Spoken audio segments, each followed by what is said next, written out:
তুমি আলাদিনের চেরাগের কথা তো নিশ্চয় শুনেছো, যে আলাদিনের চেরাগ, হাত তোলো তো যারা যারা আলাদিনের, সবাই জানে আলাদিনের চেরাগ। এরকম একটা চেরাগ এখানে থাকে, এরকম থাকে, কি হয় তারে ছুঁয়ে দিলে কি আসে? দৈত্য আসে, আলাদিনের দৈত্য বেরিয়ে আসে।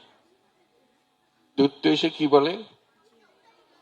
হুকুম করুন, কি করতে হবে বলুন।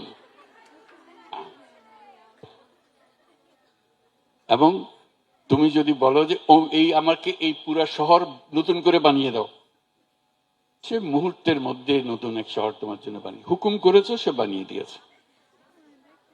তো বলবো যে আমার সঙ্গে তার দৈত্যের কি সম্পর্ক, চেরাগের কি সম্পর্ক? সম্পর্কটা হলো এই,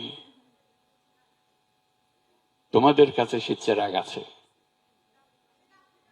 শুধু সেটা স্পর্শ করা, স্পর্শ করলেই সেই দৈত্য বেরিয়ে আসবে।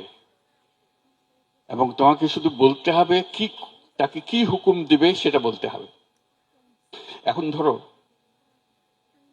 তুই বললাম যে না আমার খিদে লাগছে, আমার কিছু খাবার দাও, যে খাবার দিল, সে তৈরি ছিল যে তোমাকে নতুন সব বানিয়ে দেবে, একটা বিশাল শহর বানিয়ে দেবে। তুমি চাইলা কি আমার খিদে লাগছে, আমার বাদ দাও। এই ভুল যেন আমাদের না হয়। আমাদের শক্তি এত বড়, এটা ছোট্ট একটা জিনিস যেন সন্তুষ্ট হয়ে না যায়। আমি যে দৈত্যের কথা বললাম, আমি অন্যভাবে বলি, আসলে তুমি হলে সেই মায়াবী দৈত্য দেবী যাই বলো,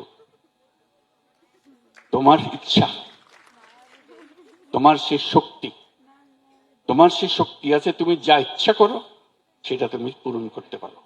ইচ্ছা না থাকলে এটা হবে না। ওই যে বললাম, আমি সারা পৃথিবী বলতে দিতে পারি, কিন্তু আমি চাইলাম কি আমার খিদে লাগছে, আমার বাধ্য। হ্যাঁ, মাথা কাজ করবে, ক্ষুধা লাগলে ওকে বলবো যে সারা দুনিয়ার যত খাবার সব সবাইকেও খাওয়া, আমাকেও খাওয়া, হয়ে গেল।